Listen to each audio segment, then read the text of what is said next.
नमस्कार दोस्तों, इसका पीडीएफ आपको डिस्क्रिप्शन में लिंक दिया गया है, वहां से डाउनलोड कर सकते हैं।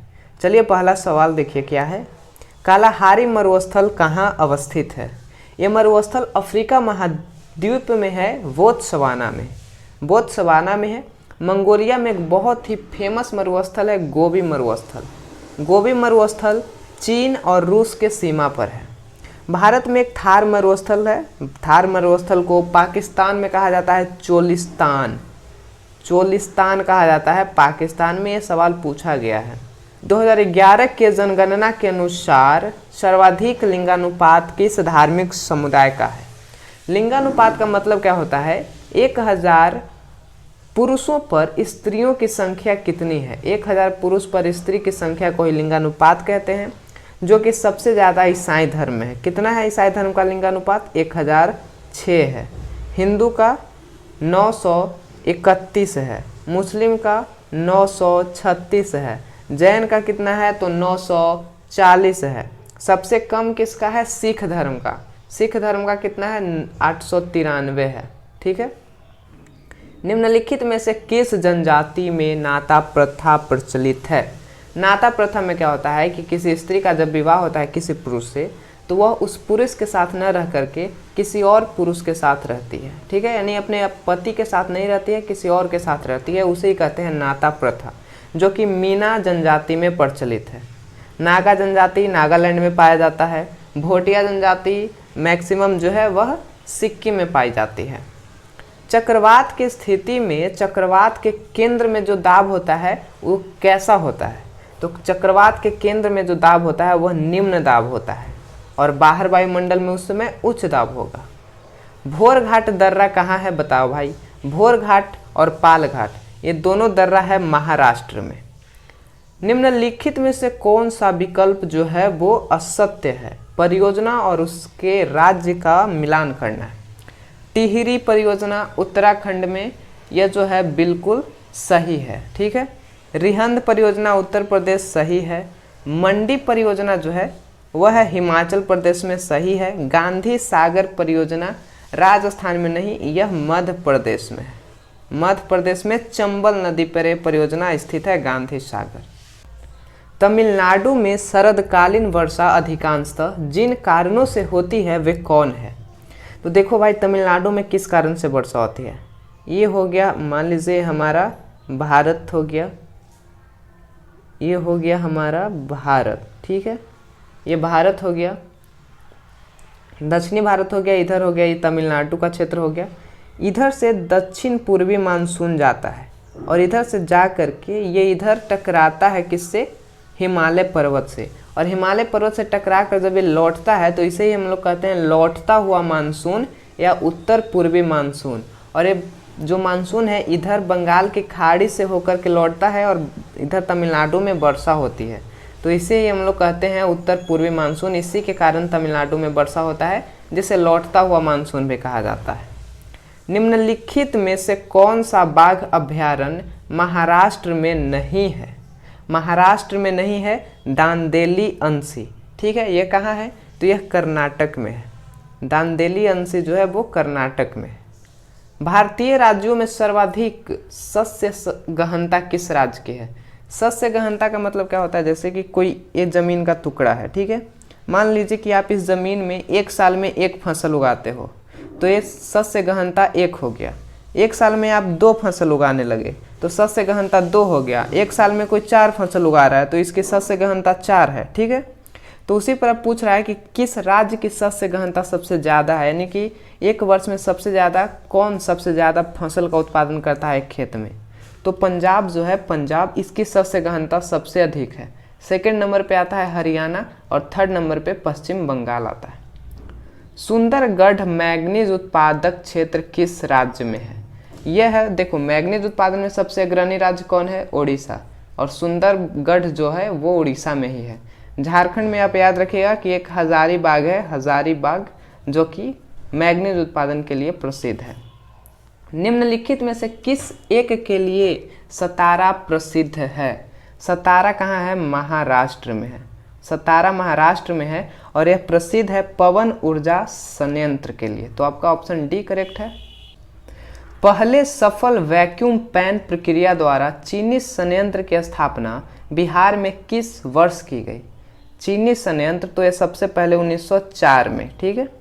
निम्नलिखित में से कौन सा विकल्प सही है?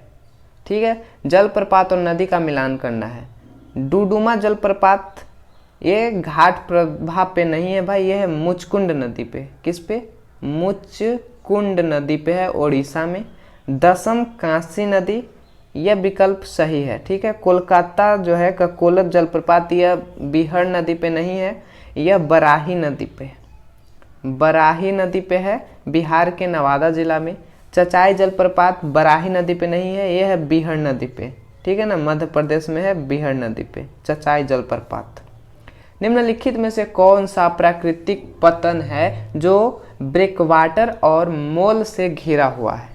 तो यह है गोवा का मोरमुगाओ, मोरमुगाओ।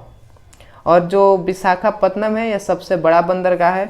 मुंबई जो है प्राकृतिक बंदरगाह है, इसे भारत का जो है प्रवेश गृह भी कहा जाता है। ओडिसी शास्त्रीय नृत्य किस राज्य की है? ओडिशा के है, ठीक है ना। ओडिसी शास्त्रीय नृत्य ओडिशा का है। महात्मा बुद्ध को महापरिनिर्वाण की प्राप्ति कहाँ हुई थी? देखिए, महात्मा बुद्ध का जो मृत्यु हुआ था ना, उसी घटना को महापरिनिर्वाण कहते हैं, जो मल गणराज्य में हुआ था, कुशीनगर में। कहाँ? कुशीनगर में। प्रथम उपदेश इन्होंने सारनाथ में दिया था। प्रथम उपदेश को कहते हैं महाधर्म चक्र प्रवर्तन। प्रथम उपदेश को महाधर्म चक्र प्रवर्तन कहा जाता है। इनको ज्ञान की प्राप्ति बिहार के बोधगया में हुआ था और इनकी मृत्यु हुआ था, याद रखिएगा, 483 ईसा पूर्व में। निम्नलिखित में से अशोक के कौन सा अभिलेख बिहार से संबंधित नहीं है? ऑप्शन से आप समझ सकते हैं, यह प्रयाग स्तंभ लेख जो है बिहार से नहीं, यूपी से संबंधित है। पायलो की गीत निम्न में से किसकी रचना है? पायलो की गीत, इसके रचनाकार हैं इलांगे आदिगल, ठीक है। और इसमें पायल की एक कहानी का वर्णन किया गया है, पायल की कहानी का वर्णन है इसमें। गुप्त काल में स्वर्ण मुद्राओं को क्या कहा जाता था? इसकी मुद्रा को कहा जाता था दिनार, ठीक ना। स्वर्ण मुद्रा को दिनार कहा जाता था और जो चांदी की मुद्रा होती थी उसे कहा जाता था रुपयक। चांदी की मुद्रा को रुपयक्का कहा जाता था। निम्नलिखित में से कौन सा अमेरिका के स्वतंत्रता संग्राम का तत्कालीन कारण था? अमेरिका स्वतंत्रता संग्राम का तत्कालीन कारण बोस्टन की चाय पार्टी घटना, जो कि हुई थी 16 दिसंबर को 1773 ईस्वी में। ट्राफलगर का युद्ध किन दो देशों के बीच हुआ था? इंग्लैंड और फ्रांस के बीच हुआ था 1805 ईस्वी में। यूरोप राष्ट्र और नेपोलियन के बीच जो युद्ध हुआ था, इसे कहते हैं लिपजिंग का युद्ध। लिपजिंग का युद्ध जो कि 1813 ईस्वी में हुआ था।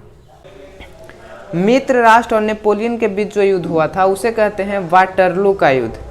वाटरलू का युद्ध जो कि हुआ था 1815 ईस्वी में। इसमें नेपोलियन की हार हुई थी और इसे सेंट हेलेना द्वीप पे निष्कासित कर दिया गया था।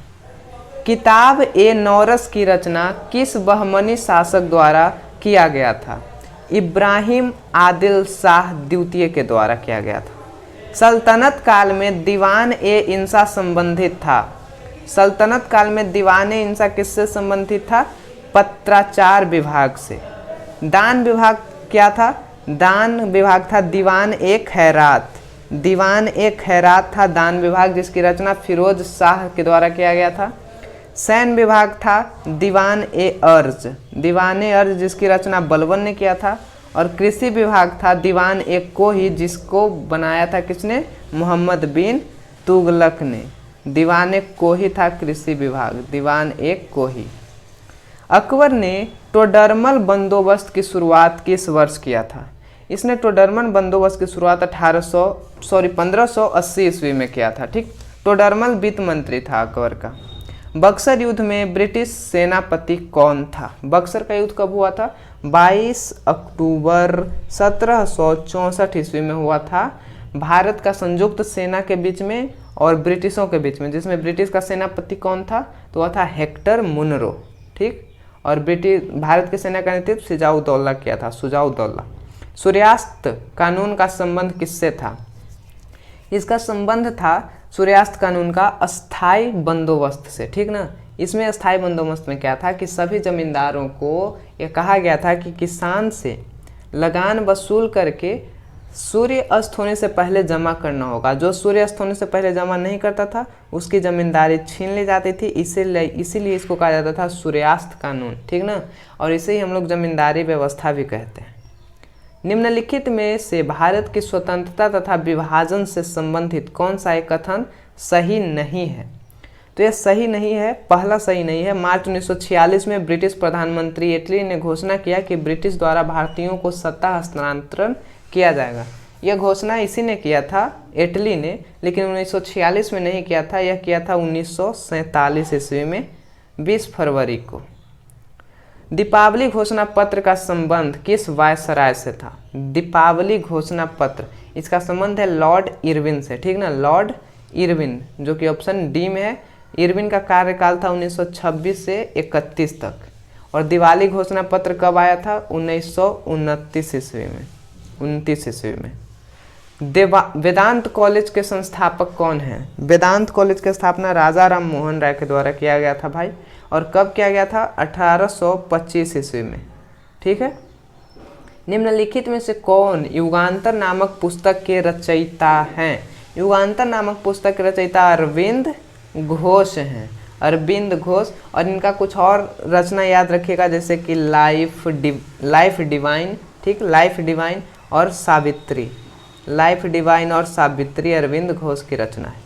1935 के भारत शासन अधिनियम के संबंध में निम्नलिखित में से किसकी उक्ति है कि यह गुलामी का अधिकार पत्र है? यह पहले के भी सेट में क्वेश्चन आ चुका है, ये वाला जवाहरलाल नेहरू का। इस 1935 का जो भारत शासन अधिनियम था उसको लेकर मोहम्मद अली जिन्ना ने कहा था कि यह सड़ा हुआ कानून है। संविधान की सर्वोच्चता संबंधी प्रावधान किस देश से ग्रहण किया गया है? यह अमेरिका के संविधान से लिया गया है। बाकी पहले भी मैं बता चुका हूँ, ऑस्ट्रेलिया, कनाडा और ब्रिटेन से क्या क्या लिया गया है, आप लोग याद करिएगा। 33 है, लक्षद्वीप को किस क्षेत्रीय परिषद में शामिल किया गया है? देखिए भारत में भी 6 क्षेत्रीय परिषद हैं, ठीक है ना। कौन कौन है भारत में? टोटल 6 क्षेत्रीय परिषद कौन कौन से हैं? देखिए ये भारत हो गया ना, तो यह है उत्तरी भारत, उत्तरीय क्षेत्रीय परिषद, दक्षिणी क्षेत्रीय परिषद, पूर्वी और पश्चिमी, ठीक है, और एक मध्य, और इधर है पूर्वोत्तर। लेकिन 6 हो गया, और इसमें लक्षद्वीप जो है वो किसी में शामिल नहीं है, तो इनमें ऑप्शन डी हो जाएगा, इनमें से कोई नहीं। निम्नलिखित में से कौन अंतर्राज्यीय परिषद गठन करने के लिए अधिकृत है? तो ये हो जाएगा आपका राष्ट्रपति, राष्ट्रपति। और इसकी अध्यक्षता कौन करता है? तो प्रधानमंत्री करता है, पीएम। अध्यक्षता प्राइम मिनिस्टर के द्वारा किया जाता है। भारत की संसद किसके द्वारा मंत्रिपरिषद के कृत्यों के ऊपर नियंत्रण रखती है? भारत संसद जो है वह किसके द्वारा मंत्रिपरिषद के कार्यों के ऊपर नियंत्रण रखता है? तो ये ऑप्शन डी हो जाएगा, पहला, दूसरा, तीसरा सभी है। प्रश्नकाल, अनुपूरक प्रश्न और स्थगन प्रस्ताव। देखिए कौन से अनुच्छेद में कहा गया है कि राज्यों के लिए उच्च न्यायालय होगा? ये कहा गया है अनुच्छेद 214 में, ठीक है, 214 में। 216 में क्या है? 216 में उच्च न्यायालय के गठन का वर्णन है। 217 में न्यायाधीशों की नियुक्ति का वर्णन है। उच्च न्यायालय के न्यायाधीश की नियुक्ति 217 के अनुसार। निम्नलिखित में कौन सा पदाधिकारी कार्यवाहक राष्ट्रपति के रूप में कार्य नहीं कर सकता है? देखो अगर राष्ट्रपति नहीं है तो उपराष्ट्रपति कार्य करेगा, उपराष्ट्रपति भी नहीं है तो भारत का मुख्य न्यायाधीश राष्ट्रपति का कार्यभार संभालेगा। अगर ये भी नहीं है तो सर्वोच्च न्यायालय का वरिष्ठतम न्यायाधीश संभालेगा। लेकिन राज्यपाल कभी भी राष्ट्रपति का पद नहीं संभाल सकता है, तो ऑप्शन डी करेक्ट है। जब कोई व्यक्ति गिरफ्तार किया जाता है और पुलिस अभिरक्षा में निरुद्ध है और यह प्रतीत होता हो कि वह अन्वेषण 24 घंटे में पूरा नहीं किया जा सकता है, तो अभियुक्त को अधिकतम कितनी अवधि के लिए पुलिस अभिरक्षा में रख सकता है?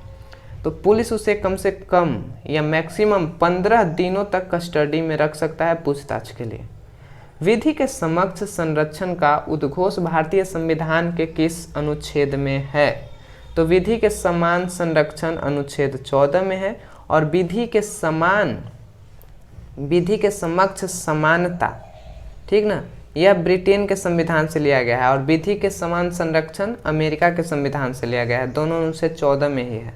अनुच्छेद 15 में है जन्म, लिंग भेद इस सब के आधार पर भेदभाव नहीं किया जाएगा। राज्य वित्त आयोग की चर्चा भारतीय संविधान के किस भाग में है?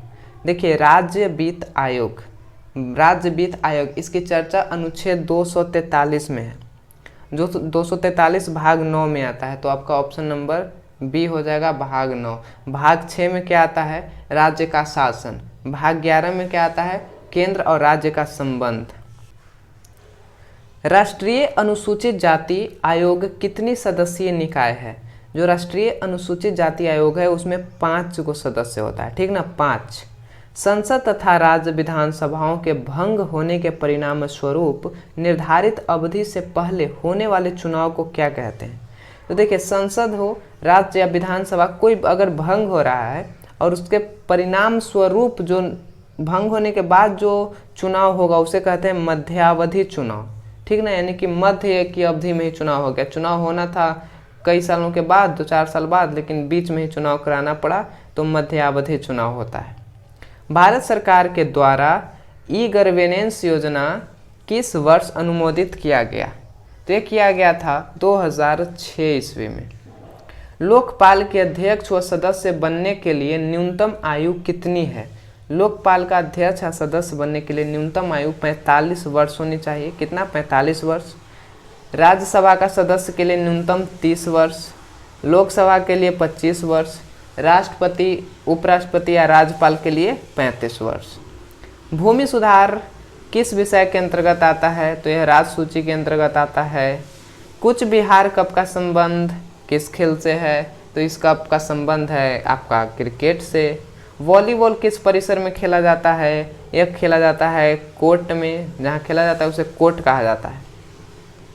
48 है कि राष्ट्रीय कृषि तथा ग्रामीण विकास बैंक जो नाबार्ड है ये ऋण उपलब्ध कराता है और कैसा ऋण? दीर्घकालीन ऋण देता है।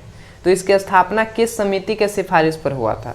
इसके जो स्थापना हुआ था शिवरामन समिति के सिफारिश पर किया गया था।